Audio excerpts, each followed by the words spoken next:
All right. Yeah, so today we are all men's gang. We are all the young force. You know, in Asia, we have Indian young. So today is the young force. And we have two in forces in the background doing translation, which is amazing.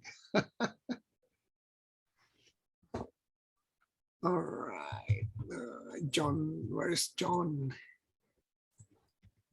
Where is John?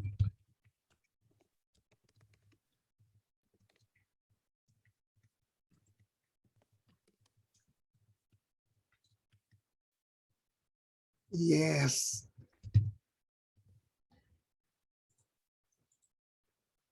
One of the two extremes. All right. Yeah.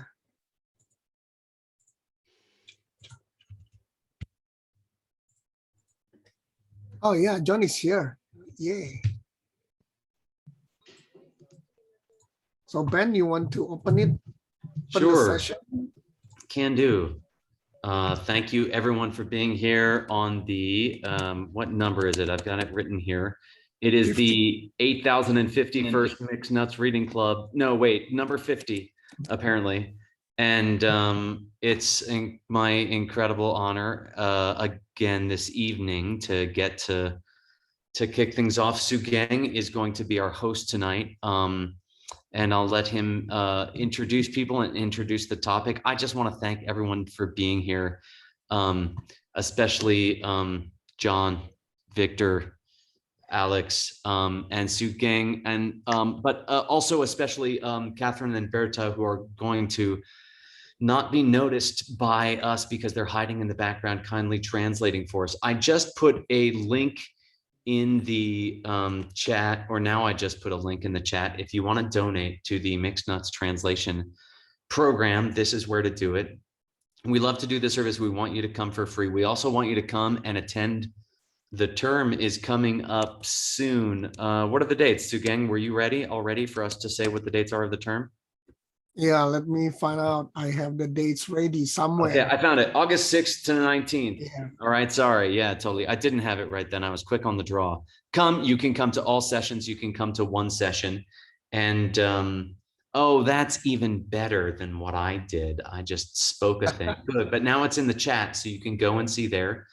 We'd love to have your participation. You're also welcome to just, if you want to donate to support the ongoing translation efforts to bring ancient wisdom into modern language and make it accessible to people.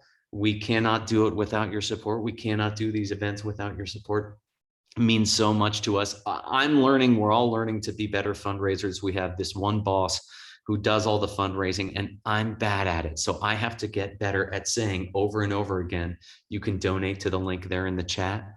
Do support it. You're supporting a lot of people doing a lot of good work. It's a beautiful opportunity. Come to the term. That's probably the best way to do it. We'd love for you to just donate. It's wonderful. Even better, sign up for the term, come to all the classes. If you can't make it to all the classes, just sign up for all the classes anyway. Your money's going to a good place.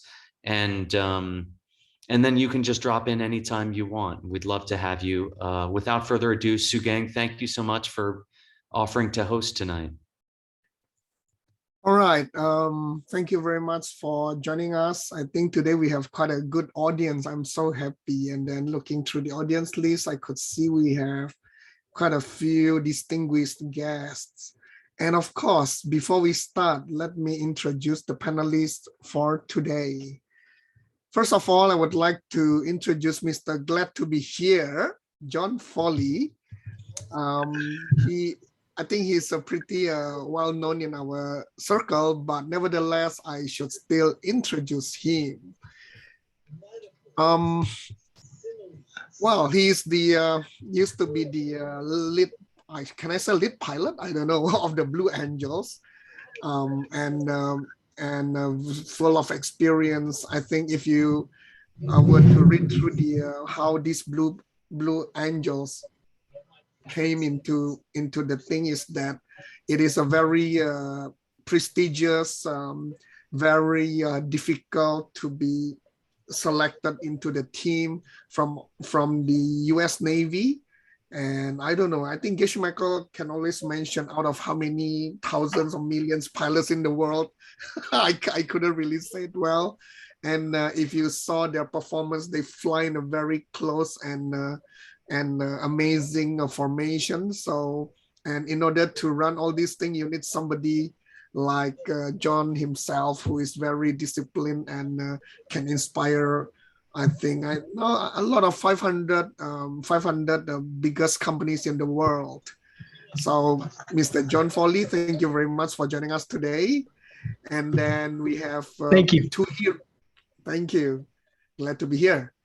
And then we have two heroes from Mexico. Yeah, of course. First is the birthday boy today, Alex Rivas. Happy birthday. Yeah, and I think this Mexican team is very amazing in our circle. I heard a lot of good news about them. They are very advanced in their practice, in their learning, and they are very superb in their understanding. So there are lots of things I still need to learn from this team. So yes, Alex Rivas is one, and then the other one is Victor Jesus Gonzalez, my good friend. You know, I saw him a lot in Sedona when I was attending SCM. Very cool person, very kind in heart. You know, he doesn't look kind enough, but when you speak to him, this guy is very, very nice and friendly. So don't just look at his face, try to speak to him and you will agree with me. Yeah, the first impression when I saw him was that, oh, okay, I better stay away from this guy. But the moment you start to speak to him, you will see, wow, this is amazing. Such a kind-hearted man, you know. And of course, we have our Mixed Nuts co-leader here, Ben Kramer from New Mexico. Wow, we have two Mexicans, and then we have one new Mexican, Albuquerque, amazing Mixed Nuts member, and also running a yoga studio, Nirguna yoga studio. You can see his background is his studio. So yeah, and then coffee aficionado. Is that right? Did I say it correctly? Somebody who loved coffee very much. He brought all his equipment to Sedona during our term, which is very amazing. When I say equipment, you can imagine the scale, the whatever, what have you. You know, he has everything. He will bring everything to Sedona. And last but not least, myself, I'm Sugeng Shi. I'm a proud member of Mixed Nuts Translator, or officially known as Diamond Cutter Classics. And I'm living in Singapore, so it is morning here as compared to everybody else who is evening. So today we are going to read a selection from a book that I like very much. It's called The Three Principal Paths. It was actually part of the text two sessions ago, Mixed Nuts 48, led by Venerable Utpala or Bats Greyer. But apparently our discussion actually went sideways to many other topics about relationship. So just in order to do justice for this book, I decided to bring it back again so that we have the chance to read and understand together what this book is all about.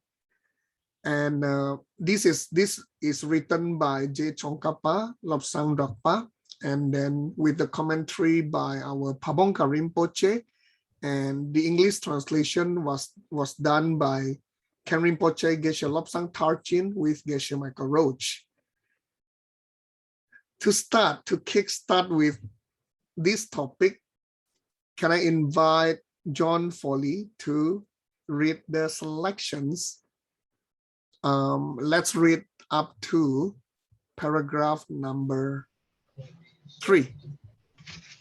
over to you. Yes, let me start. So the following selections from the 18th chapter of the commentary on the three principal paths by our esteemed Pabonka Rinpoche, right? Okay, so a unique teaching of the implication school. The fifth and final section in our explanation of correct view concerns a unique teaching followed by the implication group of the middle way school. This instruction is contained in the following verse of the root text. In addition, the appearance prevents the existence extreme, emptiness that of non-existence, and if you see how emptiness shows in cause and effect, you'll never be stolen off by both extremes. I'm sorry. By extreme views. Okay. Is that where you want to go? Or do you want to go further? No, one more. One more. Okay, I got it. I got it printed out anyhow. Not all schools, except for the members of the implication group, hold that an understanding of the appearance of things prevents you from falling into what we call the extreme of thinking things do not exist, while understanding of emptiness prevents you from falling into what is known as the extreme of thinking things do exist. Thank you very much. Thank you. Way to be prepared, Okay. John. That was good. He had it printed and ready. A pilot is ready for all contingencies. Amazing. Amazing. Double This is check, triple check. This is something that I really need to adopt. Well, okay, let's start. A unique teaching of the implication school. Anybody want to tell me what is this implication is all about?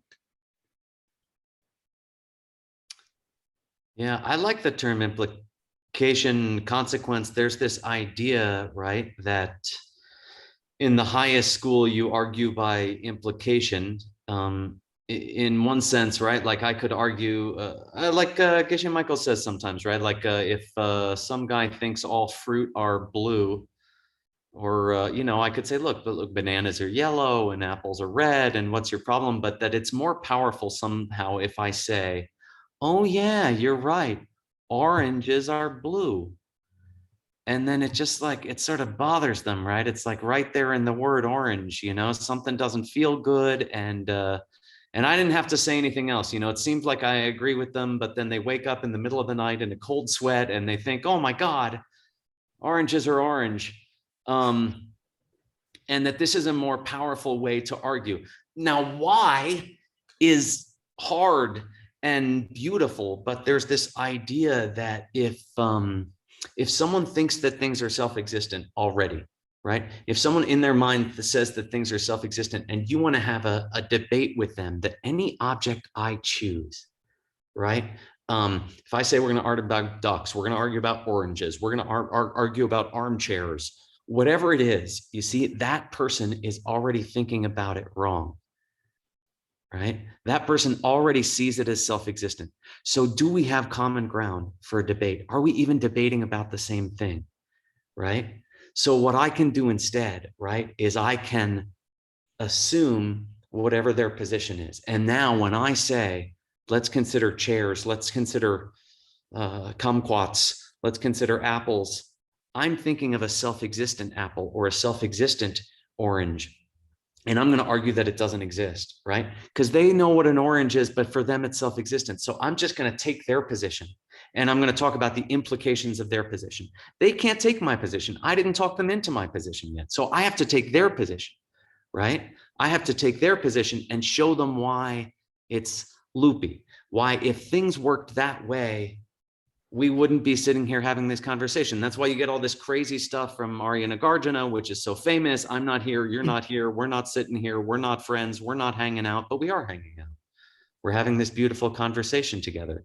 He's just saying, if things worked the way you thought they did, then we couldn't even be hanging out on Zoom tonight, which clearly we are. Wow. So, wow, we jump straight away to the basics of the debate. And I'm kind of lost here. So can I ask a question? So does it mean that I heard that you are saying that we just assume their position and straight away go into the debate. But before we even start, how Well, I mean, so it's just based on assumption. So it can be correct, it can be wrong. Can I say that? Well, we're assuming that if they don't accept that the world is coming from no place other than the way that you've been loving to people, that if they don't already accept that, you see, then they're wrong, right? We're walking up to someone who didn't get it yet, right? They still think that a world could come from somewhere other than love. And so we engage in this debate. Okay, let's assume that world, you see, that comes from some other place, right? If that were possible, right? If that were possible, then, and then we discuss the implications, you see. What would that look like? What would a world look like that wasn't coming from love? It couldn't be changing. If it wasn't coming from your heart, if it couldn't be dependent upon anything. You see, it couldn't have causes. And he's going to talk about it, right? He's going to talk about a world that depends on countless causes coming together in a single instant in every moment, that things couldn't exist for just no reason. You see, just out of nowhere, there's got to be something going on. And that's a special feature of this school that argues about implications and gets called then the implication school, which is the highest part of the middle way school. Lovely. Thank you very much. I think I need to spend more time talking to you, Ben. I learn a lot. Well, you know where to find me. I'm right here anytime. I will. Stay tuned. Okay, now I just want to go back to the text. It said that the fifth and the final section. So that implies, as what the implication school will say, there are 4 other parts that are missing here. So the fifth and final section. So there are 4 other parts which are missing. So can I ask maybe Alex, do you want to enlighten the audience here?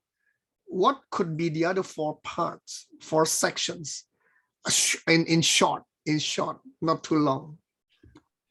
Can I see the text? Oh yeah, sure.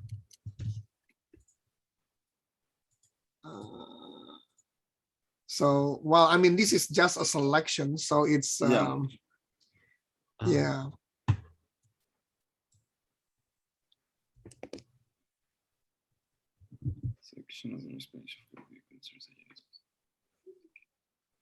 Alex or Victor, you want to help the audience understand? Yeah, I think it's not about the other schools. Maybe like I don't know the answer to that. Yeah, I'm thinking about the field inspiration of correct view. Yeah. Okay. No, give us a clue. Okay. You're going to have to tell us, gang. I mean, someone pipe up if they just got it, but this is a pretty hard question. You're asking what is the beginning of the text about? Well, yes, actually, I mean, I'm just using the way when I'm reading something, when I see something like this, then I would like to know what are the other sections. So basically, in this book, in the way it is presented, we are into the 5th section on the correct view. So a lot of you might have known that there are the 3 principal paths are talking about the 3 principal paths. And we are on the 3rd principal path, which is on the correct view. And on the 3rd part here, there are 5 sections on this explanation. So can you roughly guess what could be discussed in the earlier sections of this correct view path on this book? With the fact that the final section is talking about the implication group. So what could be the other 4 earlier sections we're talking about? Oh, now I know. Okay, please. Well, look in the chat. I mean, I don't know, but kindly, Venerable Utpala, who's seems like she's not a mixed nut who's present, but is a mixed nut who is present, looming in the background, went and did the work for us in the chat. Yeah, this is the correct, or this is the chapters, the sections in the book, and those are definitely correct. But by reading this, there are some other implication behind this that I would like to point out to the audience is that when we talk about implication, it will not be complete to talk about all the other schools, all the other earlier schools, all the other schools which are not implication. So what I want the audience to get to know here is that, yes, this is the final section. Yes, this is talking about implication, but there are other schools like what we call the independence, the mind only, the sutras, and of course the what do you call that in English? Abhidhamma school. Well, yeah, the detailists. We call them? Detailists, the detailists, yeah. So yeah, I would like to hint to point out that this is how I read books. So when I see this kind of segment, I would like to know. I would like to know that this is actually implying that there are other groups that we are discussing about. And John has read to us the verse relating to this implication school. And then we went into the first discussion. Now, Victor, can you help us to understand what is this paragraph is talking about? Right. You can't hold incorrect views, right? But when you have a tiny, let's say, when you start to understand how the things appear, you are how the things appear and how the things are really, or they really exist. You are prevented of what we call the two extremes of existence, right? So if you understand the emptiness, and if you understand that the things are not like they appear, we can say you are not in these two extremes of thinking. Correct? Yeah, What do you thank think? you. Yeah, just to learn from our pilot here, I also did some homework, and I hope this is helpful. So I mean, I'm not smart. I'm just rewriting. I'm just rewriting what we have in the text. So all the schools except the implication, meaning all the other schools that we mentioned, right? So we are talking about what Victor pointed out, the two extreme of things, right? So the first one is the extreme of thinking things do not exist, and the other one is extreme of thinking things do exist. So the first one is, in order to prevent us from falling into the extreme of thinking things do not exist, we need to understand the appearance of things.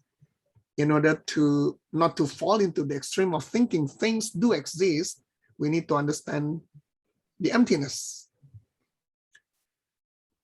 So yeah, John, would you mind sharing with us your view of these two? Yeah, no, absolutely. I think I like to give an example. It makes it easier for my mind. So, the idea of labeling, and this comes up later in the text, right? How do we label something? So the idea of is something too hot or too cold, is a label, right? And there are extremes. Does it even exist for it to be labeled? Okay. Is it too hot or too cold? And to the point where, well, it doesn't exist, but it functions, right? So I think when I look at the two extremes, my mind can get really heady, right? And so I say, wait a minute, can I hold both of those thoughts in my mind at the same time and realize that it's how we're labeling it. So does something exist from its own side is something, we've been taught a lot, right? And the answer is no. Okay, something can't exist from its own size, but it can appear there, right? So this appearance of things does depend on my mind. Now, is my mind in a correct state? Am I actually able to appear that, or am I in my most likely 99.9% of the time a state of misperception, right? So I'm constantly misperceiving something, and I have to check myself and go, okay, wait a minute. What am I really labeling? And is it coming from its own side? But it does exist. So the emptiness, the understanding of emptiness, I think allows you to hold both those views at the same time and realize you may be misperceiving, yet it does function. What do you guys think? Awesome. That's great. Yeah, go ahead, Alex, please.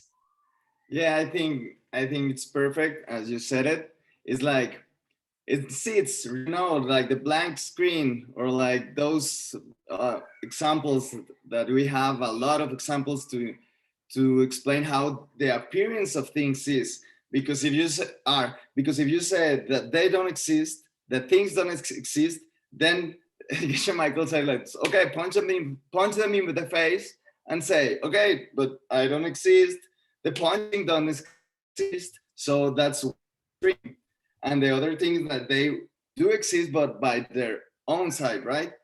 So they exist there and they work and they are there by their own side. But then you can refuse that, because you can say, okay, then if it exists from its own side, then it would be the same for everyone. So this drink would be good for everyone if it was coming from its own side. But if not, it doesn't exist. That's the other extreme. If it's not coming from its own side, then it doesn't exist. So I cannot drink it. Are you saying that I cannot drink my water? So I think that's the two extremes. And the thing is the appearance of things. Okay, they do exist. They are there, but that's a projection of my karma, of what I did to others in the past. Then I am seeing things, but they don't exist. Just we need to add by themselves, by their own side. Is for me, that's the thing that changes everything. They don't exist from their own side, right? All right. Anybody else? Anybody has anything else to add? Yeah, I would like to add some little comment. The fact that the things appear as self-existent doesn't mean that they are, right? Because everything appears as self-existent, but the fact that they appear like that doesn't mean that they are self-existent, correct? So if we improve our understanding of how do they things appear, we will understand how do they doesn't exist. All right. Now that I get all of you into this train of thoughts of all these things appearing and not appearing and empty, let's move on to the next paragraph of the text. Well, because wait, but I do want to say before we go on there, right? Yes, this please. was just what you just showed us. What all the schools except for the implication school accept, right? Yes. And I I peeked ahead a little bit and now I don't remember, right? But is he? We're going to be challenged. We're in verse 4. Okay, I see. Let's do verse 4. You're right. You got it, Tsugang. Yeah. This is what I'm excited about. Is the switcheroo. We have a switcheroo coming. Yes, we have a switch of rule coming, and this is where I'm going into. So let's go into paragraph 4. Can I invite Victor to continue talking on this one? Do you want me to read it or? Yes, please. Yes, please. Please read. Sure. The position of the implication group, though, is that no particular object you can choose has any true existence, aside from merely appearing this way. And understanding this prevents you from going to the extreme of thinking things exist, that is, exist in an ultimate way. And because this mere appearance itself cannot exist on its own, an understanding of emptiness prevents you falling into the extreme of thinking things do not exist, that is, do not exist in a conventional way. Okay, now before we move on further, let me show you my PPT again. So this is what we discussed just now, earlier. All schools except the implication group. So guess, the next one is the position of the implication group. Now, I want you to look very carefully on the underlined phrases, okay? Underlined phrases. So the appearance of things prevent us to go into extreme of things do exist. Emptiness prevent us into the extreme of things do not exist. Now, pay attention. I'm going to move back to previous one. And the same thing, look at the underlined phrases. All school except implication, appearance of things prevent things do not exist. Emptiness prevents things to exist. Now I'm going to go back to implication. Pay attention to the underlined phrases. Okay, now, my dear panelists, anybody wants to attempt this page? I do want to highlight, right? Just to be clear, right? Like what's confusing here is Tsongkapa is pointing out some special feature of the implication school, which says, if you understand how things exist, right? Then you won't accidentally think that things exist. You see, if you understand how things exist, then you won't think that they exist. And if you understand how they don't exist, then you won't think that they don't exist. You see, it's bonkers. It sounds perfectly backwards, right? If you understand how things exist, you won't think they exist. And if you understand how they don't exist, then you won't think that they don't exist, right? We agree that this seems to be what Tsongkapa is saying. So how does, right, to frame our first, right, what's got to be the first of two most obvious questions, right? Why would understanding how things exist keep you from thinking things exist, right? That's question one. Someone's got to be brave enough to try to field that. That's hard. It's a hard question. Tsugeng's throwing us hard balls tonight, no doubt, right? It's tough. It's brutal.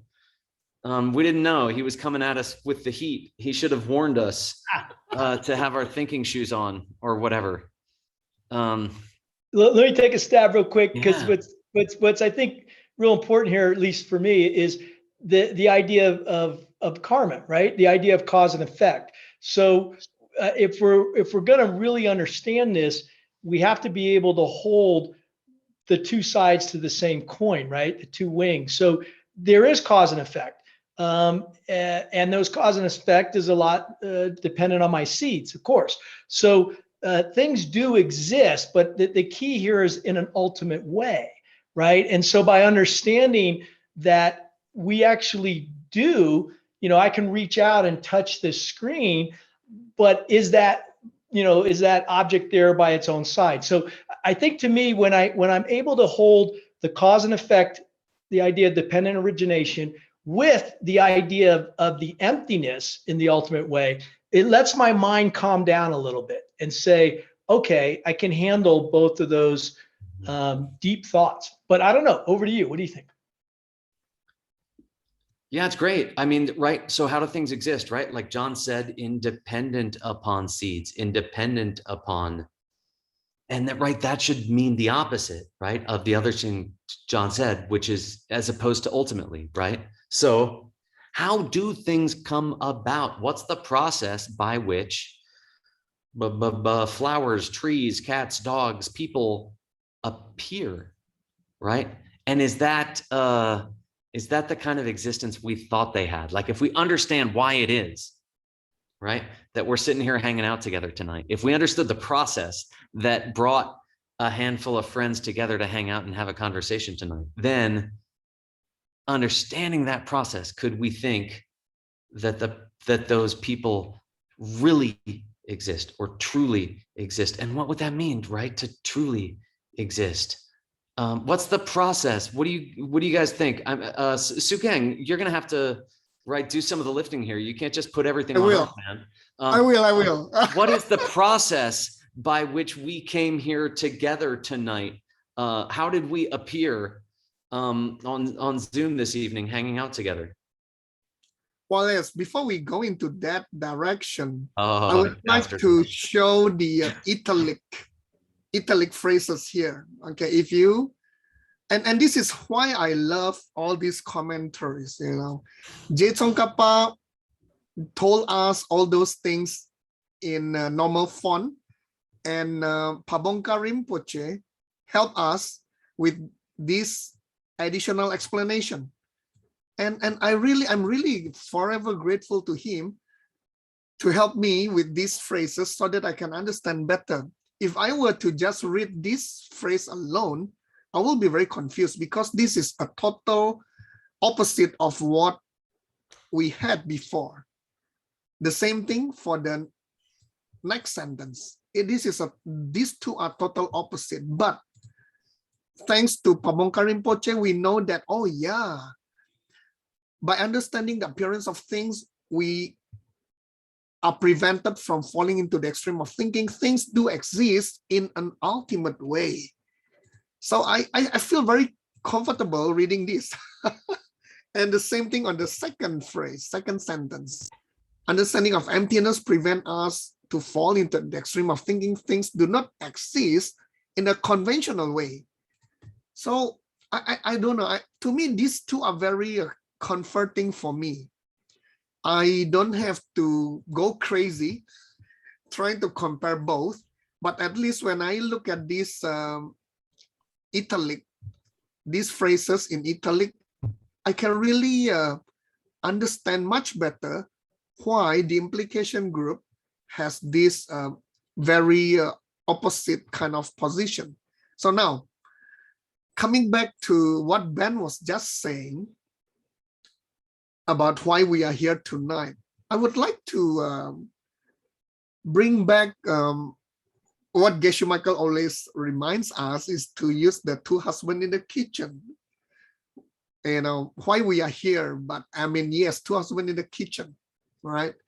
So understanding why we are here together tonight will prevent us to fall into the extreme of thinking things do exist. Thinking, hey, yeah, I'm part of the mixed nuts, that's why I'm here. Hey, yeah, I'm the invited panelist, that's why I'm here.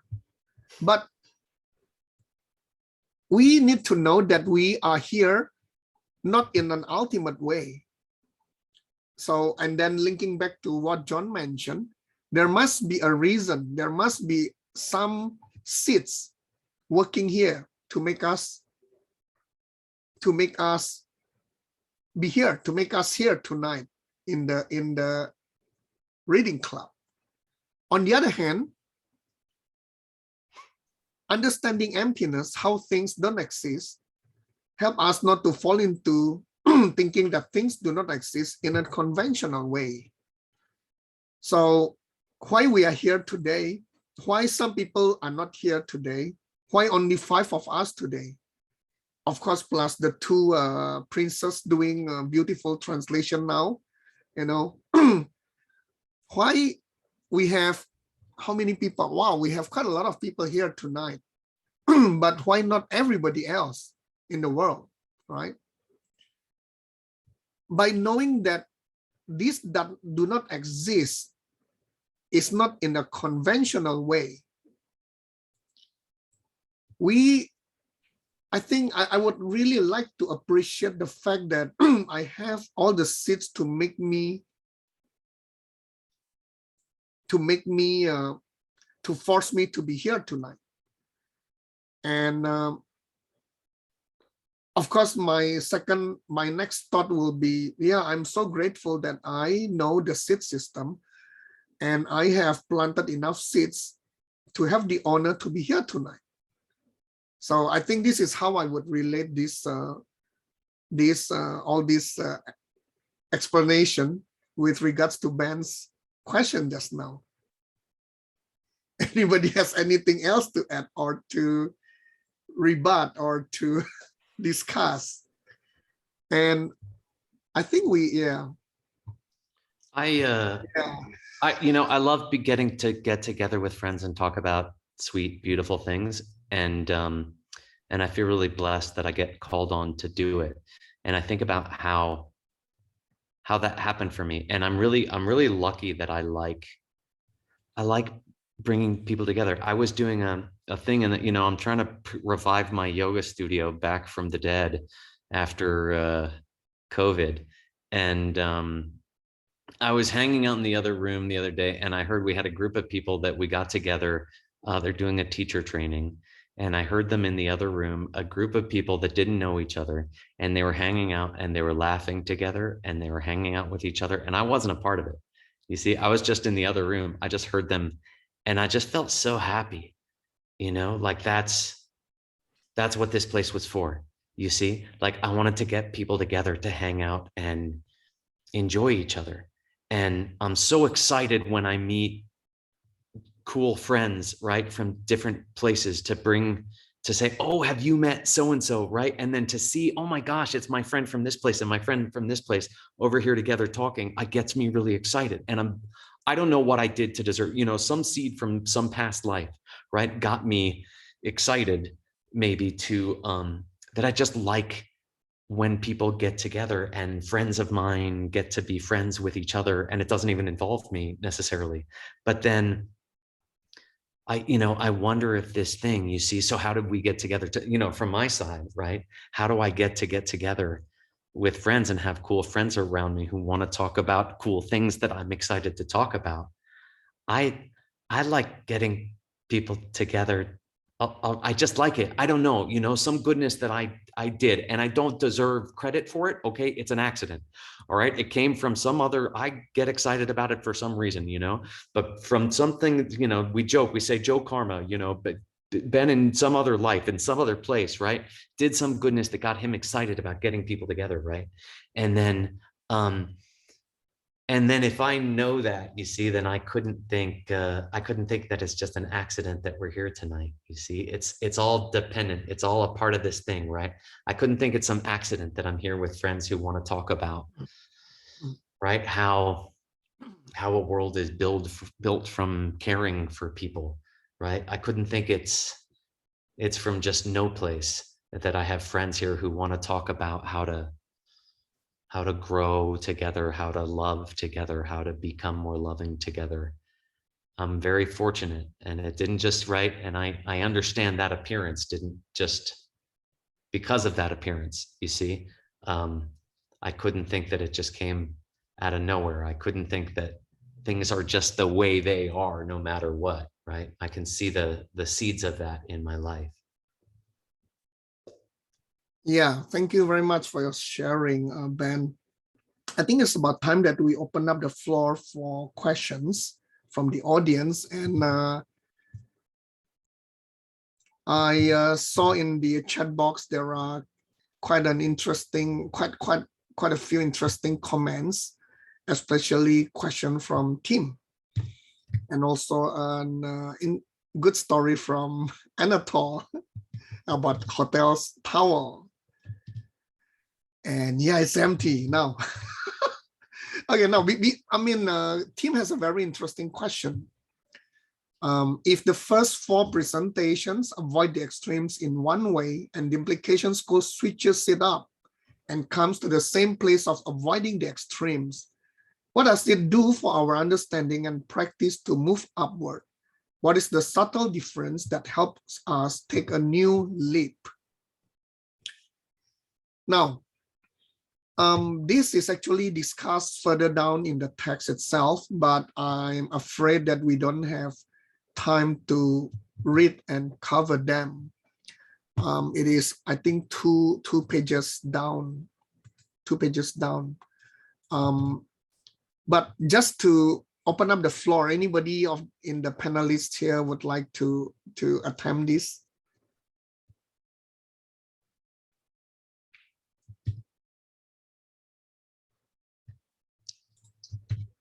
Okay, I mean, if not, then I will attempt myself. The risk of being the moderator, but anyway, well, I like this presentation of the 3 kinds of. Well, I mean, well, basically we learn in this book there are 3 groups. We can put all these thoughts, all this teaching to 3 groups, right? We have what we call the functionalists, which is the detailist all the way to mind only. And then the second group is called independent, which is the lower middle way, the svatantrika. And then finally the implication or the consequence, which is higher middle way, right? Now, the first 4 presentation, basically the first 2 groups, the functionalists and the independent, they present their presentation to avoid extremes is actually a reverse by the implication. So we could see that they switch the arguments. And the only difference, so before we answer this question, we need to understand what is the main difference of implication as compared to the other 2. In short, maybe I can do a very quick recap. Functionalists, we talk about the cause and effect, right? When we talk about interdependence. And then the independent is talking about the parts, right? The parts. And then implication, we talk about the seeds. If you recall, in DCL level 7, Geshe Michael used the terms that the 3 impossibles. The functionalist is that it is impossible for things to exist without the cause. So this is the first impossible, which is the functionalist. And then the independent says that it is impossible for things to exist without parts. And then the implication says that it is impossible for things to exist without something or someone who deserve it, which is the seeds. So here, if we were to look at the presentation just now, basically there are just 2 presentations, right? Let me go back to my PowerPoint.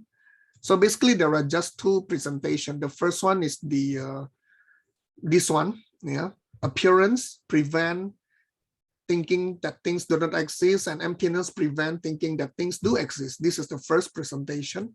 The second presentation is basically reverse. Appearance prevent things do exist, and emptiness prevents things that do not exist.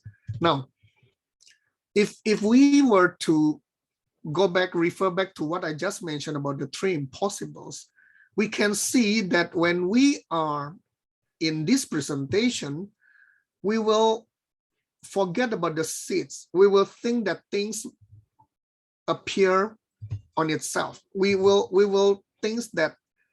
forget about the self, the impossible of the self nature of things. Whereas in the implication, in the presentation by the implication group, we really bring this seeds thing into perspective. So we will not go into the extreme of thinking that things do exist in an ultimate way. And then on the other hand, we will be prevented from thinking that things do not exist in that conventional way. Yeah, like what Bets pointed out, very svatantrika. And this is what I would answer Tim in the way that, yeah, this is why implication actually switched the position to really put the emphasis of something that deserve it. You know, like me being present tonight is not because I'm a mixed nuts or because I like to talk a lot of things, but because I must have some things that make me to deserve to be here tonight. Yeah. And of course, I think Anatol's anecdote here is also might be appropriate. Yeah. But the towel is empty. Anybody wants to put in some comments on this one? I thought, if it's okay, still in reference to Tim's question, I think that there's a tendency when we think about emptiness to get this idea that things work even though they are empty, that that we're kind of recommended away from that kind of thinking, especially in the middle way, like, okay, things are empty, things don't have a nature of their own, but that's okay, they still work. And we're encouraged to think the opposite way, that things are entirely dependent upon being empty to work, that if things weren't empty, things couldn't work. And so with the appearance extreme, in order for something to exist, in order for my mind to see something, okay, you could say, I have to do one of two things, okay? I have to either assemble parts into a whole thing, or I have to like distill something from the background as a separate thing, right? Like you could say, whatever, I've got all these rope walls behind me. You could say that you put it all together and you got a yoga studio, okay? And you couldn't have a yoga studio unless you think about all the parts together, okay? Or you could say, well, Ben is like distilled, it's just this line, this black line here, okay, distilled from the background. That's the part of the screen that's Ben. And anything you see, right? You have to do one of those two things, right? You have to either assemble things, right? Or you have to distill it from the background. Like this yoga studio is only this part of Albuquerque, New Mexico, is just in this one place, and you have to cut away the rest of Albuquerque, okay, or the United States, or the world, or all of reality would have to be cut away with the exception of this yoga studio for there to be a thing called a yoga studio, right? And you think a yoga studio is a real thing in some way, but it couldn't be a real thing if it's dependent upon a mind to either put stuff together or knock stuff out of the way, right? So if it's dependent upon a mind, you see, if it's dependent upon a mind, then, only then, right, we can see the implications of like, well, how is that mind, like, my goodness, whose mind is in charge of that? And I hope they're okay. If all of creation is dependent upon a mind, you see, and the shape of that mind to create anything that's going to exist, like, you know, how are they doing? You know, I hope that that heart is healthy.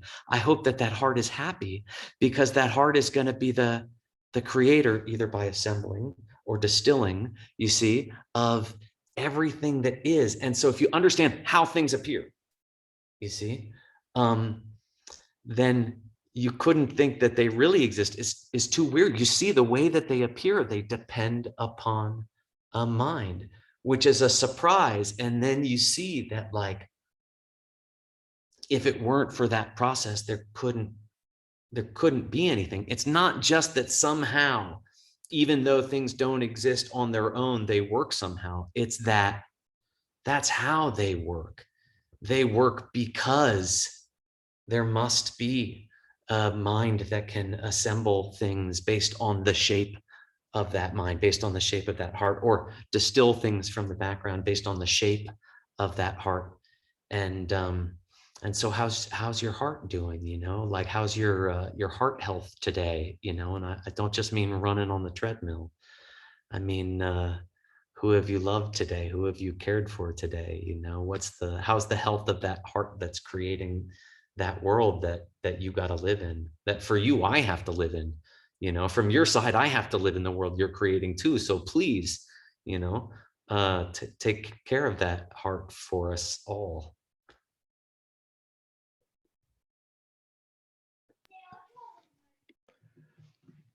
Yeah, I like to maybe, for me, as I'm trying to pull all this together in my own mind, I like to go back to Geshe-la's comment of the two partners in the room. You know, it's just so real to me, because when I see myself labeling the other partner, and it's always about them, and I think that that's the way reality is. the understanding of emptiness says, wake up, pull back a second.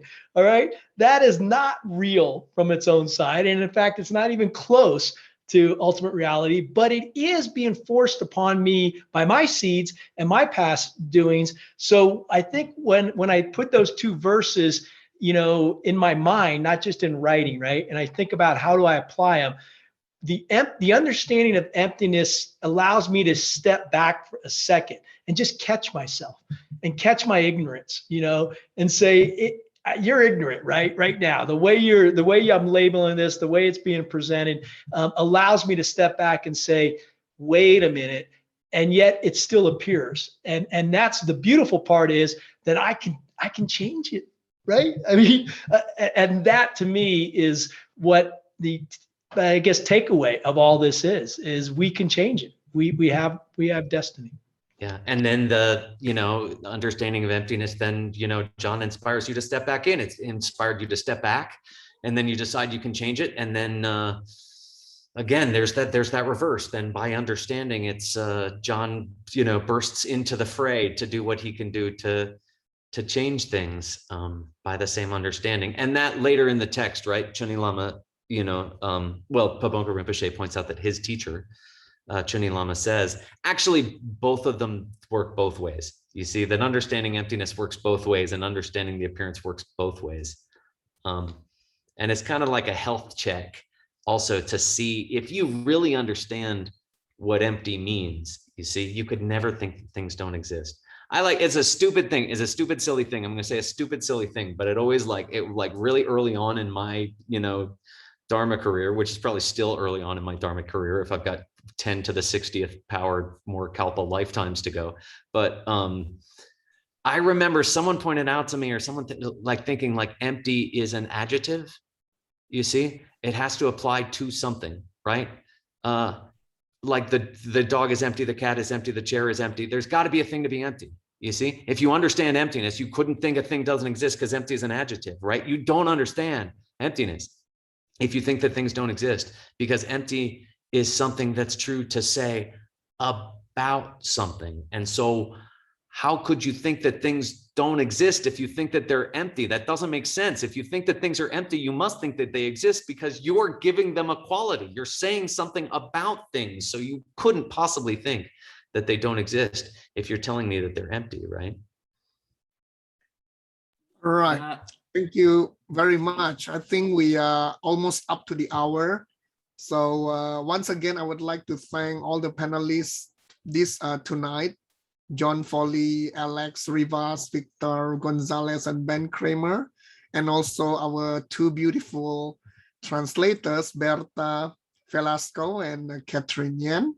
And of course, to all of you attendees tonight or morning in Asia. And just a reminder, we have our upcoming Mixed Nuts translation program in August next month. I'm going to put the link again here. And then if you would like to donate to our team, to the translation program, this is the link also. And I have also given you the link to join our Telegram chat group. So with all the messages conveyed, I would hand back the mic forum to Ben Kramer to close the whole session. Over to you. I couldn't do any better in closing things. Thank you so much, Sugeng, for being willing to host for us tonight, and for the wonderful reading and doing your homework too. And yeah, just a delight to be here. I mean, Sugeng, really, you thanked everybody already, but anyway, Victor, Alex, John, Berta, Catherine, Sugeng, thank you so much for being here tonight and excuse me, supporting this project of ours. It means so much to us to get to do this thing together, to get to share our thoughts together. That's the coolest thing. I mean, for me, about being in this program is getting to share together. We translate, I hope, right, again, together in a room with some of the most special people there are, and that it's that team, right? And I imagine, right, John knows this as well as anyone, right? There's something about when, you know, I've been to a good bunch of John Foley talks that he's kindly, you know, given us. And one of the things that I really have felt that he emphasized again and again is the extraordinary things that happen in a team where everyone looks around the room and respects one another, right? And you respect all the members of your team, and then like, and you see the respect they have for you, and you know you belong there. And then suddenly, by your respect for other people, you have this newfound respect, right? The boss would say chutzpah, right? For yourself also, because you see that you get to hang out with this cool crowd. And it's really a blessing, you know, and I'm so glad that we get to keep this going. I can't believe it's number 50, right? I'm so glad that we're doing this thing together. And thank you, everybody. Join the thing. Okay, there's the donation link again, but I would rather you go, right? I'm just stalling another 1 minute. I'm going to write out the last 1 minute so you can go and click on the translation program, because what we really want you to do is come be a part of the term, come participate. Sure, give us your money. It's great. We'll take your money. We'd love to have your money, but we want you to participate in the term. We want you to partake of what we're doing. The point of the money, right, is so that we can keep doing what you're doing. Taste what we're doing, be a part of it, be a member of it, partake of the fruits of our effort, and come share and be, you know, be a member of the team, become a part of the team. It's an incredible honor. Thank you so much for coming, everybody, tonight. Thank Thank you, guys.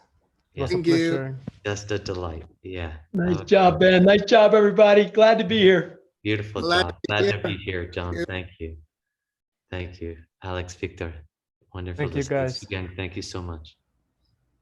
Have a good night. Good night.